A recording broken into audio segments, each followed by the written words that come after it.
morning, and what you just saw was a very small snippet of our Sunday school camp that we had over the last 2 days. And oh my God, you can probably tell by my voice, I've lost it a little bit. It's not completely gone, thank God, but not only was it a bit tiring, but it was so jam-packed, but so fear it spilling, seeing so many kids come and their families that don't yet know Christ, that were able to do this ministry of planting a seed in their hearts. So I've been super encouraged over the last weekend, and I managed to get nice good sleep, only surviving on a couple hours over the weekend. So I'm a bit more refreshed to share today's word with you guys today. And so the verse of the day is from Proverbs chapter 9, verse 10. And it says, "The fear of the Lord is the beginning of wisdom, and the knowledge of the Holy One is understanding." So in this verse, it talks about wisdom and understanding, and how the fear of the Lord is only the beginning of wisdom. And true understanding is by getting to know the Holy One more. I don't know about you, but when I was a kid, or even now, I wish that God would just tell me, do this, do that. If you do that, you're going to succeed. If you do that, that's according to my will. And who doesn't want that? From the small things, such as what you should wear when going out today. But when it comes to a little bit more of the bigger decisions in life, that's where things really start to get a bit dicey, and you want a little bit more wisdom, such as, how should I spend my money? Should I marry that person? Is this person really right for me?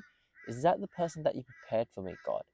Or should I be changing jobs, my careers? These are all big questions in life that oftentimes we wish that we got God just directly speaking to us, saying, yes, that's the person you should marry. Yes, that's the job that you should get. But oftentimes, God doesn't do that. Why? Because in order to first gain true wisdom isn't about how much you know. But in the scriptures, literally in Proverbs, it's called the wisdom literature. These books are filled with principles and fundamental truths about how life should work.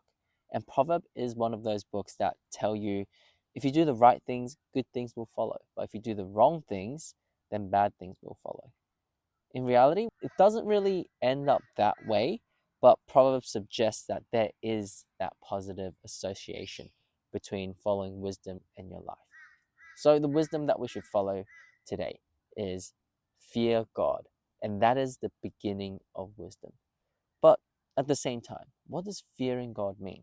And it begins with recognizing how God is such an all-inspiring creator that created the whole universe. He's all-powerful, all-knowing, and everywhere, and is the perfect judge. And at the start, that should inflict a bit of a fear in you of, wow, there's such a mighty deity of God out there, and He knows me. He defends the vulnerable, and He holds people accountable, especially that word accountable. When I was young, whenever I did something wrong, I'd be scared of my parents because they'd hold me accountable by either punishing me, beating me, taking away the things that I liked. Those are things that I was scared of. Now, I reflected that on God, and that was a fear that I had at the start. But as time went on, you start to learn that God is actually more loving. He's generous. He's encompassing of your sins and failures. Of course, He's going to reprimand you and tell you what to do and what not to do at times. But He is still that loving Father that no matter what mistakes you do, He will still love you. Doesn't mean that you don't have to answer to your mistakes, but nonetheless, He still loves you for who you are, no matter the good and bad. So the beginning of wisdom is truly to fear the Lord first. Once you fear Him and acknowledge His majestic presence, then can you come to start to understand of His character and get to know of His loving ways. So let us pray. Dear Heavenly Father, Lord, we thank you that although your splendor is so big that it's unimaginable for our minds to conceive, but Lord, you still love us like your own sons, so much that you sent your only Son to die on the cross to wash away for our sins. I pray that our everyday lives we can continue to fear you, but also to come to deepen our knowledge with you. Pray that you guide our lives in every step of the way, and let the Holy Spirit guide us and help us open our ears and souls and hearts to listen to the Holy Spirit's whispers. Lord, we thank you. Pray this in Jesus' name. Amen. All right, let's go to the charts and I'll update you guys there. Okay, guys, so market update. There's been really no changes. It's been so boring of it just going up and down with zero movement. Like, if it went up and down with a bit of movement, I'd be happy, but this is literally nothing. So I still think this is a great trade idea where it went down and it went up. I took that low and high, but over the last 3-4 days it's just gone up and down. My account here, you can see I'm on a profit of nice little $2.31.